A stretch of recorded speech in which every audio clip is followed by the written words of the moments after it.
Hola, ¿qué tal? Buenas noches. Estamos en Contralínea, periodismo de investigación a través de netchannel.tv. Mi nombre es Erika Ramírez y los saludo con gusto.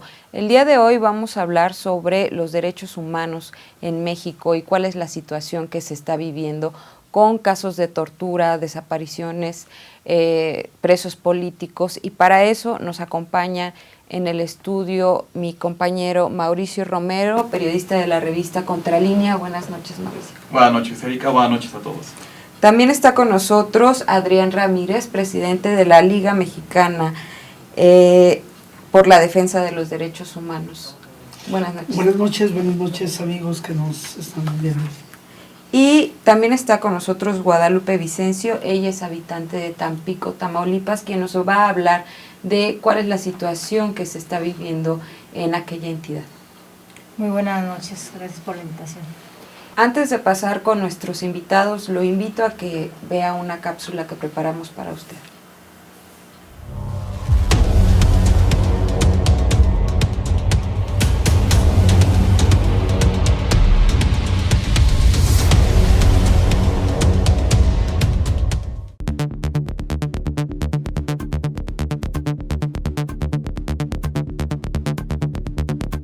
Por primera vez, la Organización de las Naciones Unidas señala que México encarcela por motivos políticos. Documenta el caso de Baños Rodríguez, defensor de derechos humanos aprehendido arbitrariamente en 2013. El organismo demanda su liberación inmediata. Librado Baños Rodríguez no es el único preso político en el país. No hay datos oficiales, pues para los gobiernos el número es 0.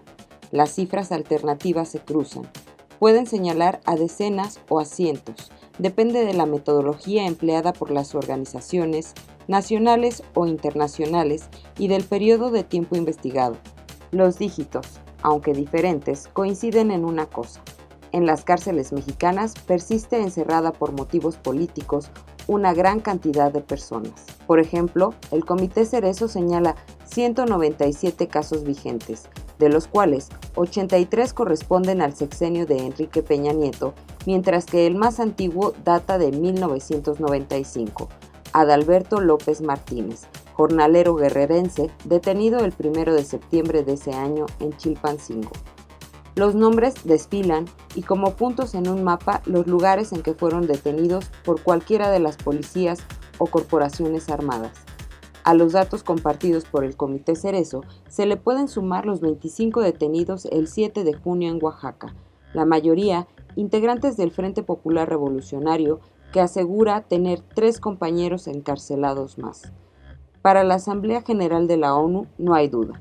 El señor Baños Rodríguez es un defensor de derechos humanos que defiende los derechos de las comunidades indígenas mixtecas, amuzgas, chatinas y afrodescendientes, particularmente sus derechos económicos, sociales y culturales. Asiente el grupo de trabajo sobre la detención arbitraria en la opinión 19/2015, de la cual Contralínea posee copia, adoptada en su 72º periodo de sesiones, llevado a cabo en mayo de 2015.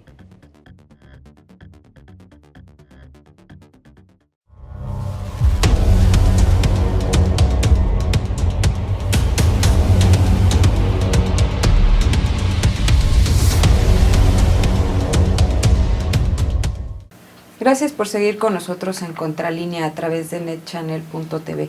Y bueno, como vemos en la cápsula que preparamos con el trabajo de Mauricio Romero, en México sí se encarcela por motivos políticos, según dice la ONU. Me gustaría que Mauricio nos platicara más a detalle de lo que pasa con Librado Baños en Oaxaca.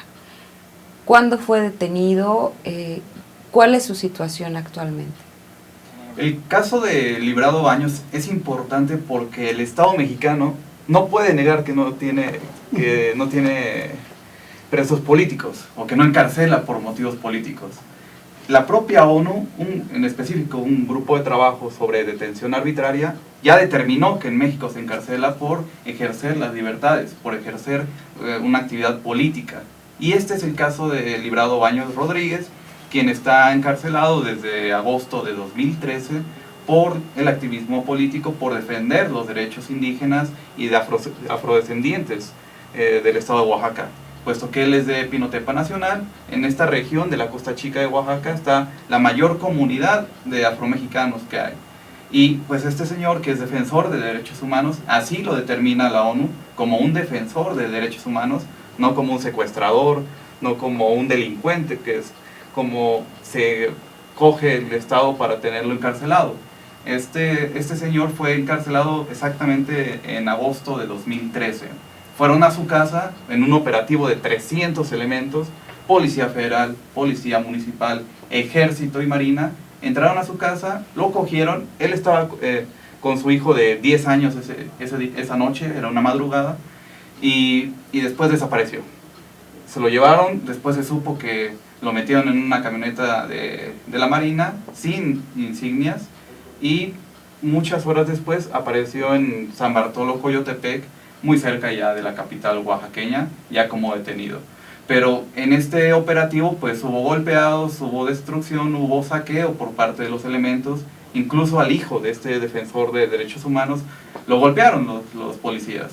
Imagínense a un pequeño que ve entrar a decenas de uniformados y armados a su casa y ver que golpean al papá. El niño saltó, reclama por supuesto, y pues el niño también. Un niño de 10 años. Un niño de 10 años resultó golpeado en esta detención, que después este grupo de trabajo determinó que en efecto es arbitraria, puesto que pues la ONU o estos grupos de trabajo se basan en 4 principios para saber si es o no es arbitraria una privación de la libertad. O sea, que sea imposible fundar jurídicamente un delito para fincar un delito, que no haya una base jurídica. Otro, que sea por la actividad política que ejerza, por ejercer sus derechos políticos. Tercero, que sea un asilado político que sea hostigado y que sea detenido en el país donde se encuentra. Y cuarto, por motivos raciales, por discriminación. La ONU determinó que cumple 2, que Librado Báñez está detenido por la actividad política, y lo dice, por defender derechos de indígenas y de afrodescendientes, y por motivos también raciales, puesto que en todo este caso, en toda esta defensa de derechos, pues se está viendo que tanto los indígenas como los afromexicanos, sus derechos se están viendo violados, y por ello la ONU determinó desde hace ya algunos meses que Librado Báñez, quien está encarcelado en el centro de Oaxaca, es un preso político del Estado mexicano, del gobierno del Estado de Oaxaca, y por ende debe ser liberado inmediatamente. ¿Por qué? ¿Cuáles fueron los argumentos del Estado para llegar con un aparato policíaco y militar a detener a Librado Báñez hace 2 años? Los delitos que le fincaron a Librado Báñez fue secuestro, portación de armas de uso exclusivo del ejército y de la marina, de uso de insignias insignias falsas. Fueron los delitos que le fincaron, y por ello pues ya le cayeron el 25 de agosto de 2013, y el 30 de agosto se le dictó el auto de formal prisión. ¿Ya hay sentencia? No hay sentencia. Ya cuántos meses van desde agosto de 2013 y sigue encarcelado pues en condiciones deplorables. El señor incluso está perdiendo la visión del ojo derecho por motivo de los golpes, por motivo del asedio y el acoso constante y permanente que ha tenido en la cárcel, por la falta de atención médica, pero no, todavía está esperando que sea sentenciado. Es un hombre que defendía o que defiende los derechos de los indígenas.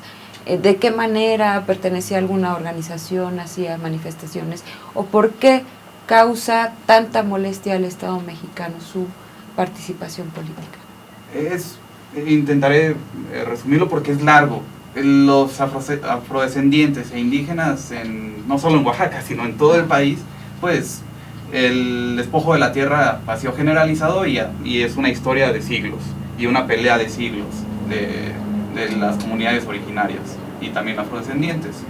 En el caso de Librado Báñez, él como oaxaqueño de Pinotepa Nacional, como abogado, él es abogado, estudió en Guerrero, regresó a su comunidad y organizó a la gente en en una organización social, pues.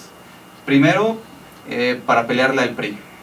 Y Oaxaca, y lo mismo Pinotepa Nacional, como el resto del país, es tierra de caciques. Hay caciques. Y los caciques están ligados o tienen sus brazos políticos. Y en el caso de Pinotepa Nacional, toda la vida fue el PRI.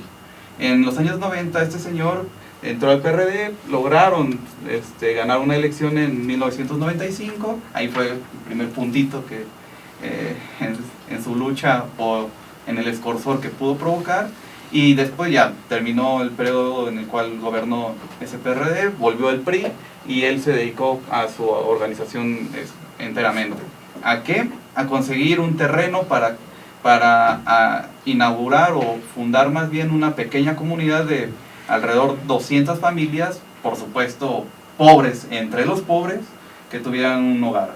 Y este terreno que pertenecía, que era comunal anteriormente o tiempos atrás, que en algún momento fue donado a la iglesia de Pinotepa Nacional, el padre de esa iglesia se lo adjudicó, se quedó con ese terreno, que está a unos cuantos metros del centro de Pinotepa Nacional. La organización, encabezada por Librado Baños, se asentó en un terreno de alrededor de 50 hectáreas, que según era de este padre, o que se había adjudicado este padre, y ahí se fundó una comunidad, una colonia.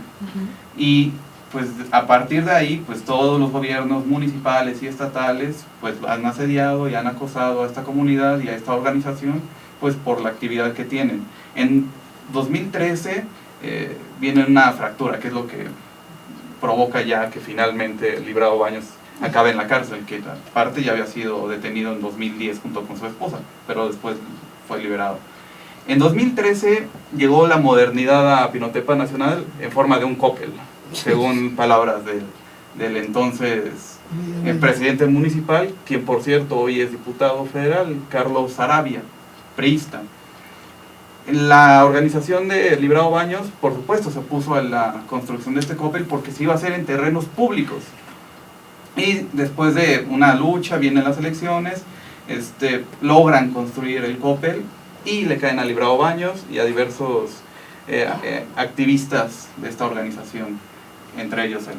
Pero 5 días antes de la detención de Librado Baños, su esposa, Eva Lucero, sufre un atentado, intentaron asesinarla. No lo lograron, pero después ya detienen a Librado Baños, quien hasta el día de hoy sigue encarcelado. ¿Y cuál es la situación que está viviendo la familia y la defensoría que se está llevando a cabo? Este es un caso que llegó a la ONU. Sí, este caso llegó a la ONU porque lo trató el Centro de Derechos Humanos y Asesoría a Pueblos Indígenas, ya con Librado Baños encarcelado 1 año y medio más o menos, después de su detención. Empezaron con este proceso, se comunican con la ONU, a este grupo de trabajo sobre detención arbitraria, y acoge el caso. La ONU ve que hay algo ahí que es de interés y que se debe investigar. El proceso o el método de trabajo de este grupo de la ONU es pedirle información a las dos partes, a quien está acusando, a la parte acusadora, como al Estado. Lo que hizo fue pedirle información al Estado, al gobierno de Enrique Peña Nieto. ¿Y qué fue lo que pasó?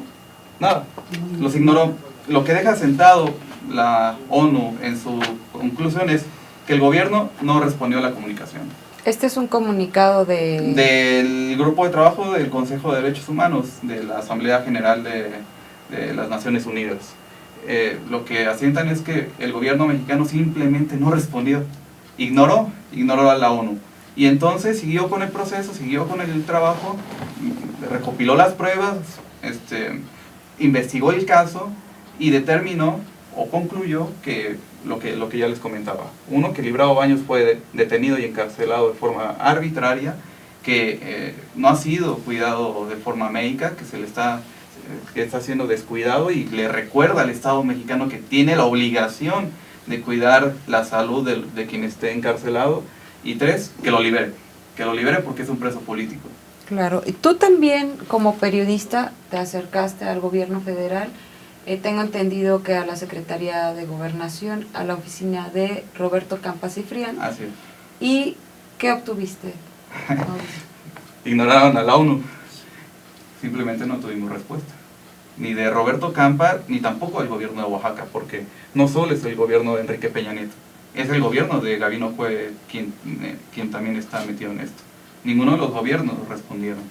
Y tampoco el diputado federal Carlos Arabia, entonces presidente municipal, que celebraba y que cuidó tanto la construcción de ese Coppel importante, porque decía que les iba a llevar créditos y les iba a dar créditos a los habitantes de Pinotepa Nacional, tampoco, por supuesto, no respondieron. El primer caso que se documenta y en el que la ONU dice que México sí tiene presos políticos. Vamos a hacer un corte y regresamos.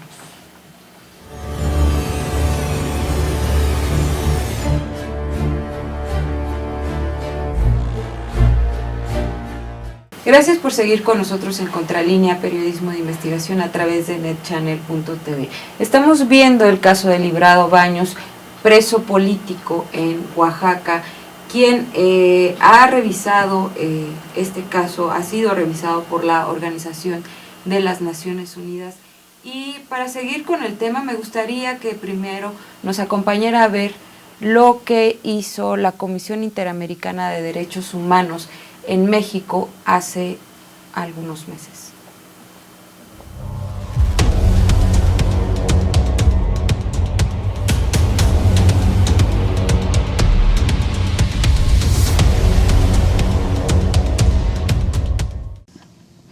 La Comisión Interamericana constató en terreno la grave crisis de derechos humanos que vive México, caracterizada por una situación extrema de inseguridad y violencia.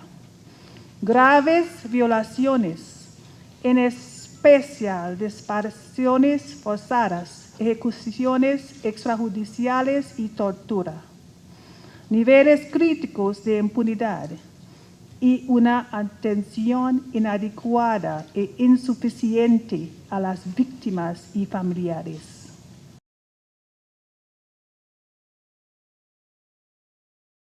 Quisiera agregar que la Comisión ha documentado, como también otras fuentes ya han dicho, que infelizmente la tortura constituye una práctica generalizada en el país.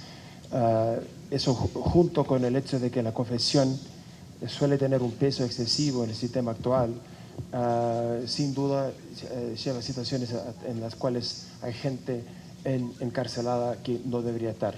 Tenemos las cifras de 42% de la población total que está todavía personas procesadas en situación de prisión preventiva, y en el caso de las mujeres es más grave, el 53% de la población penitenciaria femenina en el país son procesadas, es decir, en prisión preventiva.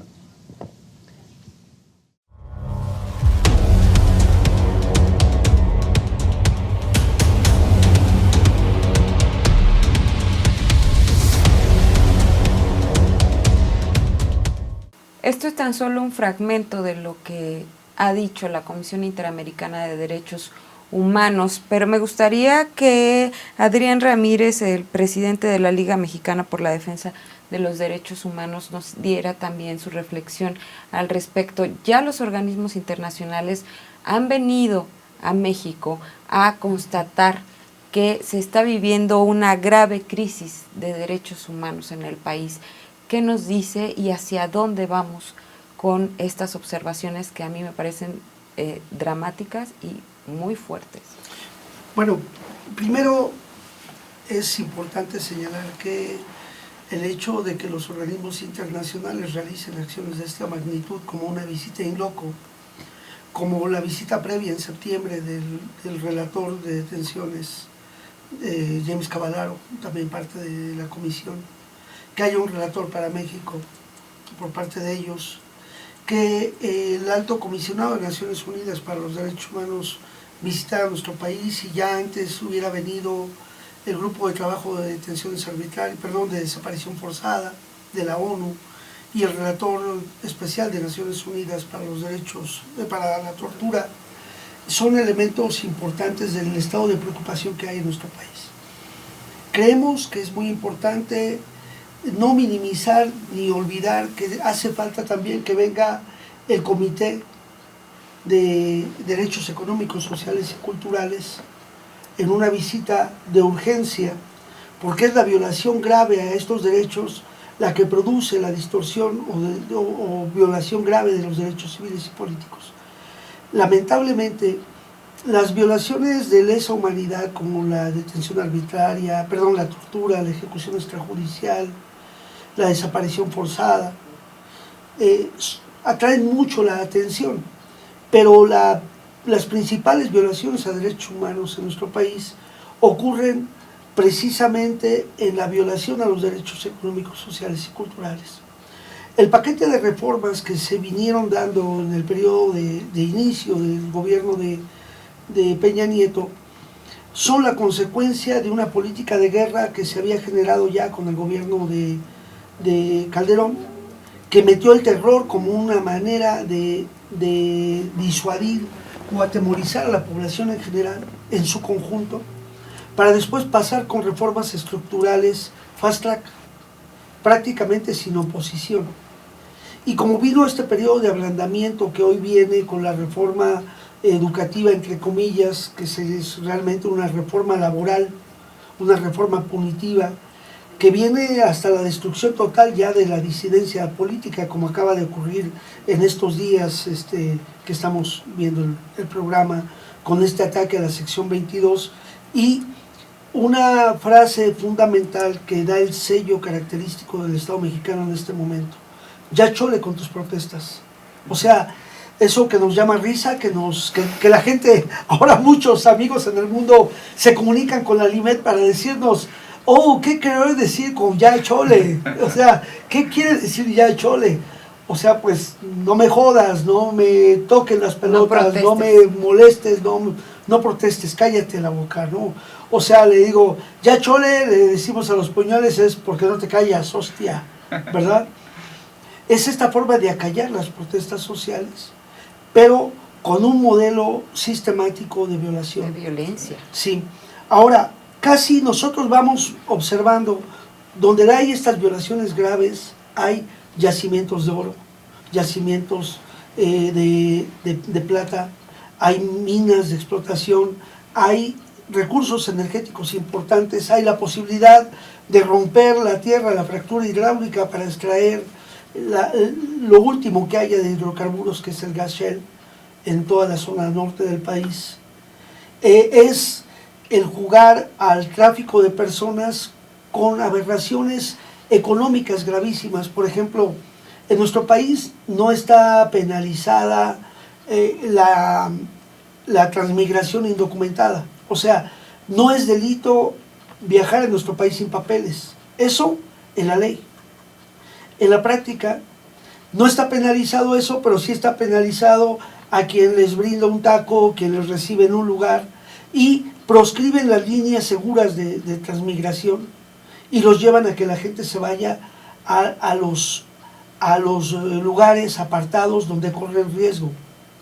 Para México no es un problema de seguridad el hecho de que haya trabajadores migratorios, y sin embargo para Estados Unidos sí está considerado un problema de seguridad nacional. El asunto que hay allá en Tamaulipas, lo que viven ellas, las masacres de San Fernando, etcétera, que ya hablará Mari, y lo que están viviendo por ser un lugar transfronterizo, es fruto de una política transnacional que va más allá de nuestro país. El otro asunto, este fenómeno de delincuencia organizada que vivimos, ha servido, repito, para domesticar o para docilizar a las personas que protestan y quitar sus propios últimos recursos. Quedó muy claro que el decálogo de Peña Nieto, que ya va a cumplir un año, esas 10 líneas que buscaban decir ya supérenlo en Ayotzinapa, en realidad son 11, y el centro de todo eso es el control estratégico de empresas, de recursos en esa región de Guerrero, Oaxaca, Chiapas, para darle garantía a las empresas. El ejército y la marina y los cuerpos de seguridad protegiendo esos recursos para los grandes negocios que están realizando. Ese es el sustrato de violación grave a los derechos humanos que lamentablemente no pudo ser considerado dentro de las visitas de la ONU y de la OEA. El otro elemento, logramos que hablen de una crisis grave de derechos humanos. Pero lo que nosotros queremos como mexicanos es que hoy se sepa que es la peor crisis de derechos humanos en toda la historia de nuestro país.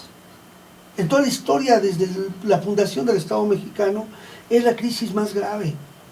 Más de 200,000 víctimas humanas llevamos acumuladas, más de 60,000 desaparecidos, más de medio millón, sí, más de medio millón de personas que han tenido que emigrar de sus lugares de origen para buscar refugio seguro. Miles y miles de personas torturadas y delitos fabricados, con prisiones llenas de personas, con presuntos culpables, y con una ley de delincuencia organizada que da un marco jurídico de excepción que permite que la tortura y las violaciones graves a los derechos humanos se puedan cometer en aras de ese combate a una delincuencia organizada, que quien la organizó fue Estados Unidos y México, en un acuerdo de 2 operativos, Rápido y Furioso y Receptor Abierto, que permitieron dotar de armas y de recursos en el lavado de dinero para que esta delincuencia creciera. Estamos viviendo una economía de guerra. Ese es el problema grave. Y la economía de guerra que genera grandes y grandes dividendos, grandes beneficios. Ese es el problema que hoy vivimos en la violación a los derechos humanos. El origen es económico. El origen, por supuesto. Y va a más. Sí. Con todas las reformas estructurales. Ya hemos hablado Así aquí en el es. programa justo del fracking, de cómo están operando las mineras, de cómo están operando los parques eólicos, y bueno, son programas que hemos hecho en donde la gente se manifiesta en contra de estos megaproyectos que cada vez avanzan más y más. Bueno, el caso de Librado Baños es un claro ejemplo de que la defensoría de sus tierras o de sus raíces te pueden llevar a la cárcel, ¿no? ¿Qué hay que hacer? O sea, están las comisiones, la Comisión Nacional de Derechos Humanos y las comisiones estatales, que desde donde vemos las cosas, ya para que hayan llegado a los organismos internacionales, están haciendo un trabajo deficiente. Sí, hay que tomar en cuenta varias cosas. Una, estamos en un estado de cosas muy grave, muy grave, pero el movimiento social está fragmentado, dividido y dañado de origen, porque ha sido golpeado en sus estructuras más fundamentales. Después del 88, que se abría la oportunidad de lograr un acuerdo para tener un cambio de gobierno democrático, se cerró la puerta y se proscribieron organizaciones y grupos, y los partidos políticos se convirtieron en institutos electorales que aplicaron políticas de marketing. La filtración de los grandes capitales a las campañas electorales permitió que hubiera gobernantes, representantes, que por la vía del voto llegaban, pero con un compromiso con las empresas, con los grupos de poder a los que habían llegado, y por eso dar la espalda. La democracia en nuestro país, los derechos civiles y políticos no pueden ser garantizados por la vía electoral. Y para colmo tenemos un faraónico instituto electoral, un Instituto Nacional Electoral, el INE, ¿verdad? Ineficiente, ineficaz, inexplicable, porque no puede ser que un instituto electoral no puedan ser elegidos los miembros de ese instituto, ¿verdad? Vimos las declaraciones del presidente de ese instituto con un componente contra los indígenas, despectivo y demás, y ellos siguen ahí en su Olimpo que tratan hoy de construir con dinero del erario. O sea, la Cámara de Diputados, la Cámara de Senadores dañada de origen, la elección presidencial dañada de origen, y el movimiento atacado y golpeado y fragmentado gracias al síndrome de anestesia colectiva inducida que generan las grandes televisoras, que hacen montajes mediáticos para llegar a cuestiones tan graves como que digan, por la vía de la manipulación ideológica en los medios. México decía en la ONU, en el periodo de sesiones ahora ante la Comisión Interamericana, decía, el ejército tiene una aceptación del 70%, la población mexicana acepta un 70% que el ejército haga labores de policía y se le olvida que también el 63% o 67% de la población mexicana teme ser torturada, ¿verdad? O sea, la manipulación de los medios genera esta situación gravísima. Pero la pregunta que hacías, Erika, ¿qué es lo que podemos hacer? Y lo que podemos hacer primero es conocer nuestros derechos, aprender nuestros derechos, cada uno de nosotros, aprender los derechos, ejercerlos y saber cómo funcionan estos mecanismos de la ONU o de la OEA. Librado tiene que ser librado. O sea, no puede ser que Librado esté en la cárcel si su nombre es Librado. Si fuera su nombre encarcelado, si fuera su nombre prisionero, bueno, estaría en la cárcel. Sí, una tétrica ironía. Sí, pero lo grave de esto es que los luchadores sociales, quienes defienden sus derechos, a ellos les cargan el Código Penal. Es obvio que ningún Estado o nación va a aceptar que tenga presos políticos, nadie lo va a aceptar. Por eso fabrican delitos, generan tal, y para eso lo que les da un gran resultado es la ley de la delincuencia organizada. Y la ley de la delincuencia organizada generó además un cuerpo de jurisprudencias especiales que permiten aberraciones jurídicas tremendas. Es decir, aquí hay una responsabilidad de Estado y por eso decimos que las violaciones son sistemáticas y generalizadas, porque participa el Poder Judicial con sus jurisprudencias. El Poder Judicial fue el que permitió que el ejército hiciera labores de policía. Algo muy importante que dijo uno de los comisionados en este periodo de sesiones al gobierno de México. Dice, en todos los países del mundo donde los ejércitos han sido llevados a hacer labores de policías, el índice de muertos aumenta. Eso es inequívoco. ¿Por qué? Porque los policías están preparados para abatir. Y de hecho, el gobierno de México trataba de buscar una disculpa para decir el término abatir, y no pudo abatir el término. Es una situación muy grave. Entonces, eso, la Suprema Corte, el Congreso generando leyes ad hoc que permiten la violación sistemática de los derechos humanos, respetando la ley interna. Y por otro lado, la convalidación que hacen las comisiones nacionales y estatales de derechos humanos nos deja en una situación grave. La LIME tiene 30 años de existencia. Debiera desaparecer.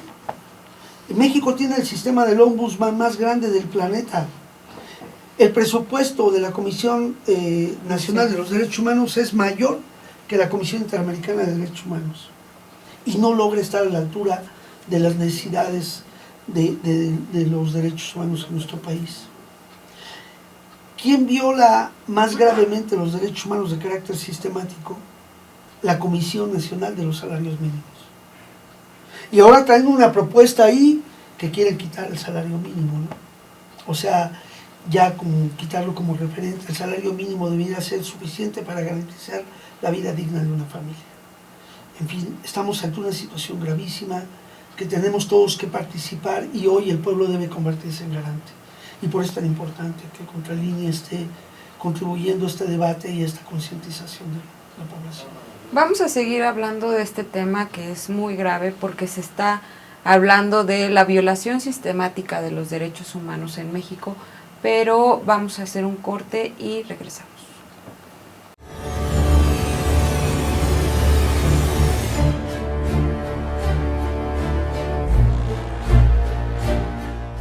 Gracias por seguir con nosotros en Contralínea, periodismo de investigación a través de netchannel.tv.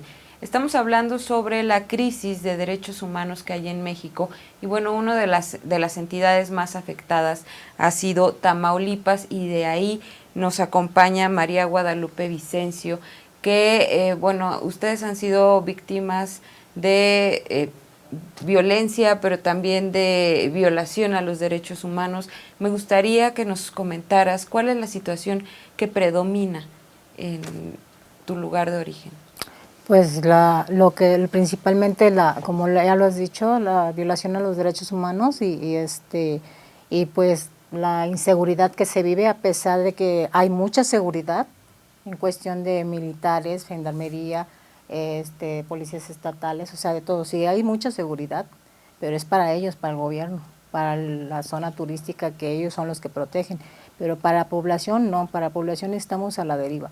Sí, eso sí, cuando se trata de manifestarnos para nuestra inconformidad a lo que hemos vivido como víctimas, que también padecimos de violencia, de que, por ejemplo, yo fui levantada en una ocasión dos días, y entonces ahí es donde sí te reprimen, si tú te quieres manifestar, ¿verdad? Como una simple ciudadana, y pues te mandan gendarmería, militares a intimidarte, a tomarte fotografías.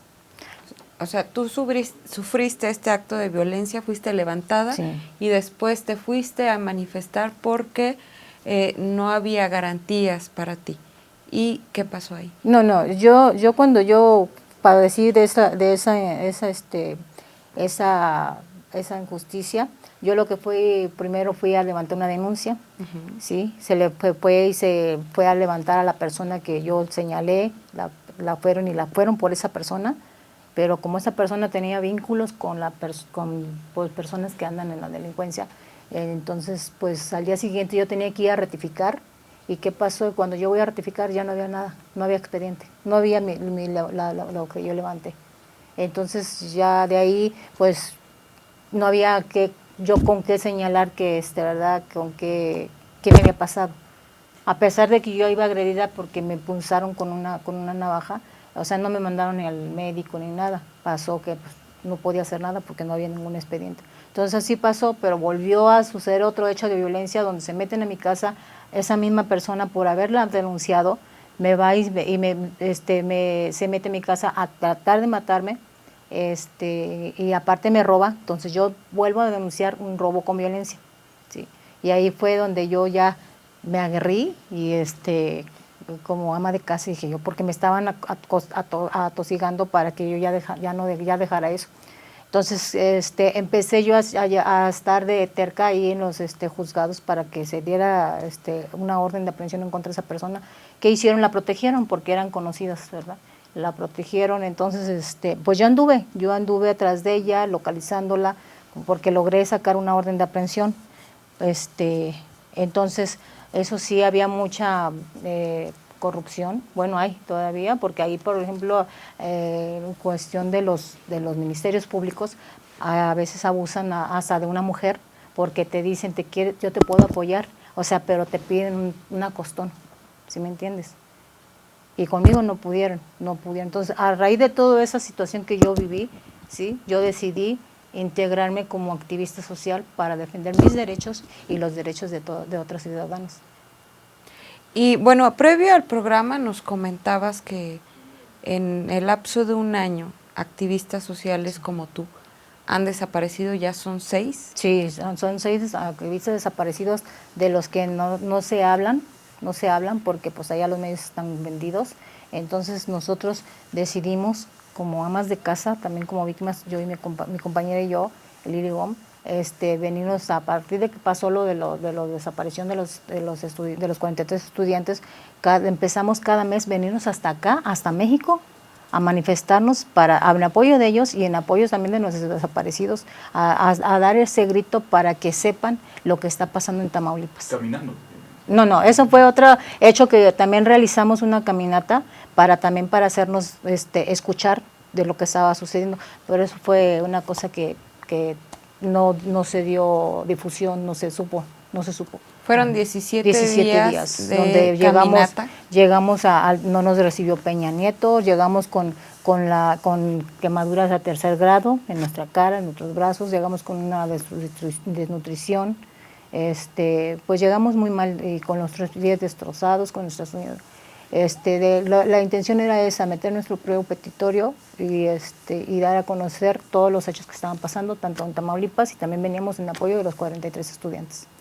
Pues este es otro ejemplo de lo que se está viviendo en diferentes partes del país. O sea, hablamos de Tamaulipas, pero también hablamos de Oaxaca y Michoacán, y todos los casos que hemos sabido en los que participa el ejército, la marina o la policía, la gendarmería, que se supone que ha salido a las calles para cuidar de los ciudadanos.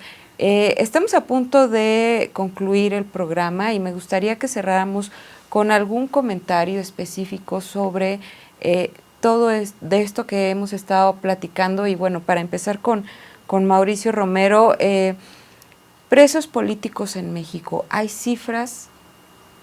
Hay cifras, por supuesto, no oficiales. Como bien decían, el Estado no va a admitir cuántos presos políticos tiene, así que pues diversas organizaciones, asociaciones de defensa de derechos humanos tienen estimaciones, pero se habla no de decenas, sino de cientos de presos políticos y que están en proceso, ya que es un mecanismo para callar las protestas, como se ha dicho, porque como ya se puede ver y como se percibe, como conclusión de todo esto, es que se ve al Estado al servicio del capital, porque en la detención de estas personas que protestan, están las policías, está el ejército, está la marina, y después viene el Poder Judicial. El Poder Judicial se encarga también del trabajo sucio de mantenerlos ahí, ya sea retrasando los procesos o ya sentenciando a algunos de ellos, y también el Poder Legislativo, cambiando las leyes o poniendo las leyes en tapete para que venga el capital, y vemos que las consecuencias de esto y estas violaciones a derechos humanos es porque la gente se está defendiendo. Es una reacción ante este ataque económico del cual se ha hablado, pero que tiene que ver el Estado completo, por supuesto, no en favor de los ciudadanos, sino de quienes vienen a invertir, desde un pequeño Coppel hasta las petroleras, pero es defender esas inversiones y ese capital. Sí, creo que es importante también no olvidar que desde el ámbito estudiantil, por ejemplo, hay jóvenes que son expulsados, que son agredidos por porros. O sea, es un proceso represivo que va a todos los niveles. Los despidos injustificados ahora de los maestros, los descuentos que le están haciendo. Primero, les niegan su derecho a la protesta.